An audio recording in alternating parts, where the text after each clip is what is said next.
Madame Acher est professeure d'endocrino-diabéto au CHU Bénémessous à Alger. D'abord, je remercie tout d'abord les organisateurs de ce forum. Je participe pour la première fois à ce forum de Schleuf et je suis sponsorisée par le laboratoire Novo Nordisk pour parler sur une question qui commence à prendre de l'ampleur, c'est le diabète gestationnel. Alors la définition, quand on prend la définition du diabète gestationnel tel qu'il a été défini par l'OMS, c'est un diabète qui apparaît pour la première fois pendant la grossesse, mais dont l'évolution reste imprévisible après la grossesse. Alors cette définition ne permet pas de distinguer deux entités particulières. Alors l'entité, c'est qu'elle ne permet pas de distinguer entre l'authentique diabète gestationnel qui apparaît pendant la deuxième partie de la grossesse et qui disparaît au moins temporairement après la grossesse, mais c'est un effet métabolique tardif, c'est-à-dire que la personne n'a pas d'hyperglycémie au cours du premier trimestre, ce qui pourrait retentir sur l'embryopathie, du diabète de type 2, qui est révélé, préexistant à la grossesse, mais découvert à l'occasion de la grossesse. Mais dans ce cas-là, vous avez un état d'hyperglycémie et donc vous avez un effet tératogène précoce. Ce type de diabète va persister après l'accouchement. Alors, pourquoi? C'est pourquoi, pour éviter de méconnaître ce type de diabète préexistant, l'ADA recommande de faire un dépistage en préconceptionnel, c'est-à-dire toute femme en âge de procréer, il faut lui faire déjà un bilan métabolique.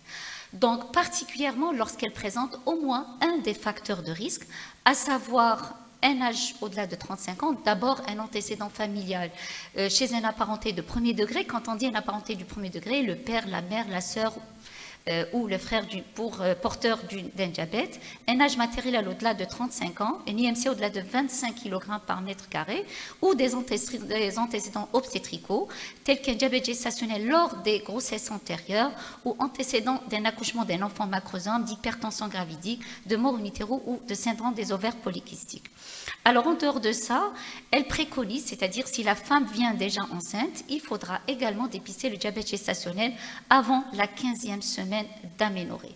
Alors, certains pays vont vers le dépistage, ce qu'on appelle universel, et certains pays, nous en Algérie, on appelle dépistage universel, c'est plutôt un dépistage ciblé.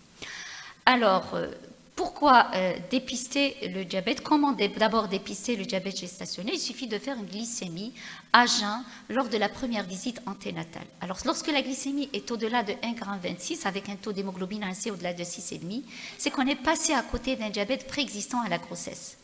Si la glycémie est généralement entre deux chiffres intermédiaires entre 0,92 et 1,26 g, eh bien cette notion, cette nouvelle entité du diabète gestationnel précoce qui doit nécessiter une prise en charge précoce. Alors, mais si la glycémie est inférieure à 0,92, on ne doit pas se dire que cette patiente est à l'abri d'un diabète gestationnel, surtout si elle présente un des facteurs de risque cités auparavant, particulièrement les antécédents obstétricaux. Et pour cela, il faudra envisager de faire une AGPO entre la 24e et la 28e semaine. Alors, les seuils recommandés pour interpréter l'AGPO, c'est 0,92 à jeun, 1,80 1 heure après, 1,53 2 heures après. Une seule valeur suffit à poser amplement le diagnostic de diabète gestationnel. Pourquoi en dépister au cours de la deuxième partie? Parce que chez la femme enceinte, au cours de la première partie de grossesse, on a une augmentation de la sensibilité à l'insuline associée aux signes sympathiques. Donc cette femme viendra avec des glycémies basses. Par contre, au cours de la deuxième partie de la grossesse, on va assister à un état d'insulinorésistance puisque le placenta, c'est un authentique organe endocrine qui va sécréter des hormones de la contre-régulation glycémique, particulièrement la progestérone, la GH placentaire et le cortisol. On a incriminé également dans la genèse de ce diabète gestationnel la dérégulation du bilan hépatique, les altérations mitochondriales ainsi que la lipotoxicité. Alors grâce à ces examens complémentaires, on arrive à voir qu'il y a une explosion de la prévalence du diabète gestationnel tel qu'il a été retrouvé par l'IDF Diabète Atlas en 2021. Eh bien, en 2021, on avait recensé plus de 21 millions de femmes présentant des troubles de la tolérance glucosée au moment de la grossesse et 80,3% étaient reliés au diabète gestationnel. Et vous voyez pourquoi on a cette explosion de prévalence, c'est parce qu'il y a une augmentation de la prévalence de l'obésité, de la surcharge pondérale chez la femme, et puis aussi on a un recul de l'âge de grossesse. Et puis les régions du monde à risque de diabète, c'était l'Asie, le Moyen-Orient et l'Afrique du Nord dont on appartient. Et pour vous dire vraiment, pour vous démontrer qu'en Algérie, il y a eu 4 sujets de thèse sur le diabète gestationnel. Vous voyez que la prévalence qui a été rapportée, elle varie entre 14,6 et 18,2 lors de la dernière thèse qui a été faite en 2020 par professeur Verroul à Cuba. Alors, pourquoi on diagnostiquait le diabète gestationnel? Parce qu'il expose à des risques à court terme, aussi bien pour la mère que pour l'enfant. Alors la mère, qu'est-ce que vraiment elle risque? Elle risque un état d'hydramniose, un déclenchement précoce, une césarienne, mais surtout ce qui nous intéresse plutôt, c'est les hypertensions gravidiques, l'état de préclampsie et les hémorragies de la délivrance. Ce diabète gestationnel expose également le fœtus à des complications à court terme. On a toutes ces complications métaboliques, l'état d'hyperinsulinisme fœtal qui va être à l'origine de l'hypoglycémie, des complications métaboliques et l'état de macrosomie qui va vraiment compliquer l'accouchement chez les femmes. Et on avait même une femme qui fait un état d'hyperglycémie avec une cétose et un retentissement sur vraiment les facultés cognitives de l'enfant. Associé pour dire que le diabète maternel représente une vasculopathie chez la mère porteuse de ce diabète. Et il faut se dire aussi que l'enfant aussi, il risque beaucoup de choses à long terme, c'est-à-dire pas en périnatal. Il faut surveiller ces enfants issus de mères diabétiques. En effet, il y a un risque d'obésité, il y a un risque de diabète, particulièrement au cours de la période pubertaire, prépubertaire et pubertaire. Et donc, c'est des candidats à l'explosion de la prévalence du diabète, particulièrement chez l'adolescent. Alors, c'est pourquoi il y a eu des études interventionnelles, particulièrement l'étude ACHOA, c'est une étude interventionnelle qui avait opté pour un traitement intensif pour la femme enceinte afin d'obtenir des seuils glycémiques stricts pour ces patients. Et cette étude avait montré lorsqu'on intensifie le traitement par l'insuline, on arrive à diminuer les complications périnatales sévères, particulièrement la mort périnatale, les dysocies de l'épaule, les fractures et la paralysie nerveuse, et on diminue même le taux de macrosomie. Par contre, la gestationnelle, à la naissance et les césariennes restent comparables entre les deux groupes, c'est-à-dire interventionnels et conventionnels. Donc, quels sont les cycles, plutôt quelles sont les cibles glycémiques à atteindre chez ces femmes pour éviter ces complications?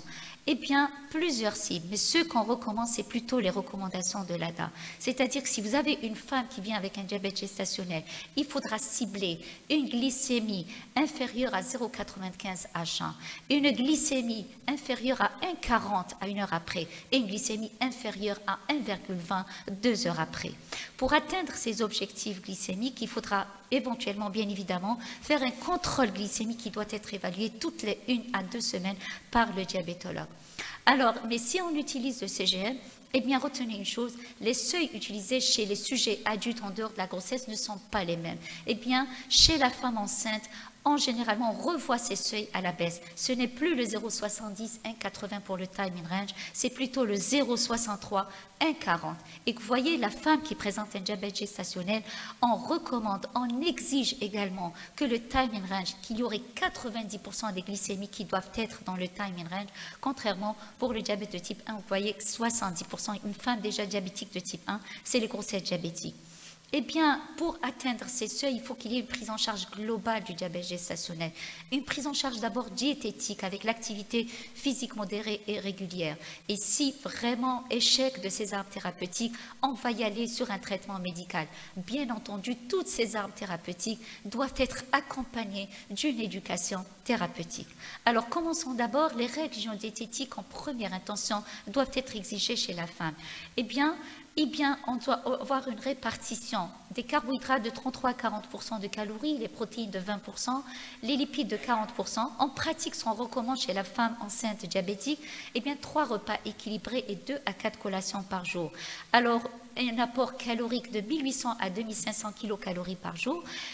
Généralement, les besoins sont augmentés chez la femme diabétique, chez la femme enceinte. On exige plus de 300 kilocalories pour un IMC insuffisant, plus de 200 kilocalories pour un IMC normal, plus de 150 calories pour un IMC en surpoids et on réduit de 50 calories pour un IMC obèse. Eh bien, ce sont des recommandations de nutrition établies en 2023. Bien entendu, ces règles diététiques doivent être supplémentées. On supplémente les femmes en folate et certains supplémentent en aspirine pour éviter généralement les complications cardiovasculaires. Par contre, les boissons non sucrées sont à volonté chez ces patientes. Alors, quand on recommande des règles diététiques, il faudra aussi cibler un poids. Il faut qu'il y ait une prise pondérale idéale telle qu'elle a été mentionnée sur ce tableau. On a tendance à dire la femme enceinte doit manger pour 2. Eh bien, bien, le conseil que je vous envoie, ne pas manger pour deux, mais manger 2 fois mieux pour la femme enceinte, équilibrer, vraiment l'équilibrer la diététique pour pouvoir atteindre les cibles glycémiques et éviter l'obésité et le diabète gestationnel qui sont considérés comme des facteurs de risque de macrosomie fœtale et de prééclampsie. Eh bien, la ration calorique journalière, on peut prescrire les féculents, les produits céréaliers qui sont généralement des produits complets, les légumes à volonté, particulièrement les légumes verts, les boissons non sucrées. Et si je vous facilite la tâche, c'est la méthode de la mano. Vous voyez que vraiment, on peut calculer les rations caloriques de ces patients en utilisant la main. Et ça permettra de vraiment, pas d'une manière exacte les rations caloriques, mais ça nous permettra au moins d'avoir une ration calorique approximative pour ces femmes. Eh bien, les règles diététiques, on a tendance à dire que l'activité physique n'est pas recommandée chez la femme enceinte. Eh bien, si, mais sauf c'est une activité physique modérée et bien adaptée et qui doit être prescrite en cas de contre-indication, en absence de contre-indication médicale ou obstétricale. Alors, l'ADA recommande généralement 20 à 50 minutes par jour, c'est 2 voire 7 jours sur 7 d'activité physique modérée. Il faut se dire, ce qui est privilégié, ce sont généralement les sports généralement du haut corps, la natation, le vélo, la marche, mais la personne doit être capable, généralement lorsqu'elle fait de l'activité, de maintenir une conversation durant son activité et la fréquence cardiaque ne doit pas passer les 140 battements par minute. Alors, pour vraiment juger de l'efficacité de nos règles diététiques, il faudra faire un autocontrôle glycémique. Pour cela, nous devrions prescrire à la femme enceinte et diabétique d'abord donc un autocontrôle en réalisant des mesures du glycémie capillaire qui doivent être recommandées 4 fois par jour, 3 à 1 à jeun et 3 en postprandial après 1 ou 2 heures de repas et on prendra les décisions thérapeutiques en fonction des résultats. Alors, ce qui est clair, c'est lorsqu'on utilise le CGM, eh bien, la surveillance par le CGM permet généralement de recourir vraiment, d'identifier facilement les patientes qui ont besoin d'une insulinothérapie. Et on avait remarqué ce type de patients ont moins de prééclampsie, moins d'accouchement par césarienne, et on pourra détecter avec le CGM des taux de glycémie postprandiaux plus élevés et d'évaluement hypoglycémique nocturne. Ça nous permettra vraiment de mieux assurer le déroulement de la grossesse chez ces femmes présentant un diabète gestationnel. Alors, quelles sont les recommandations après échec du traitement des règles diététiques? Eh bien, le traitement insulinique doit être initié. Alors, selon les recommandations, selon l'ADA, on pourra se baser seulement sur les glycémies maternelles, avec ou sans évaluation des paramètres biométriques du fœtus. Le Collège américain des obstétriciens et des gynécologues recommande une initiation de l'insulinothérapie basée sur la glycémie à jeun 1 heure après, 2 heures après. Et le Collège de Nice, là, il se base également sur les paramètres biométriques fœtales dès qu'on doit initier l'insulinothérapie, dès qu'on assiste à vraiment une macrosomie débutante. Alors, il est clair, c'est sans équivoque, que le traitement médical indiqué en première intention chez la femme qui présente un diabète gestationnel, ça reste l'insulinothérapie. Quoique, actuellement, on a eu la même pour la metformine, mais pas pour le diabète gestationnel, mais c'est surtout pour la femme diabétique enceinte. Eh bien, l'ADA insiste cette année sur l'importance et la préférence de l'insuline pour le traitement du diabète gestationnel et même pour le traitement du diabète de type 2 antérieur à la grossesse. Mais ce qui est clair, c'est qu'il n'y a pas de preuve statistiquement significative de la supériorité de la pompe à insuline standard par rapport aux multi-injections d'insuline. Alors, quel schéma thérapeutique il faut proposer chez la femme? Eh bien, c'est le schéma basal-bolus en fonction de l'autocontrôle glycémique. Si vous avez une glycémie postprandiale qui s'élève, il faudra envisager de donner généralement une insuline rapide. Si vous avez des glycémies à jeun élevées, il faudra envisager de donner des glycémies, plutôt des insulines basales.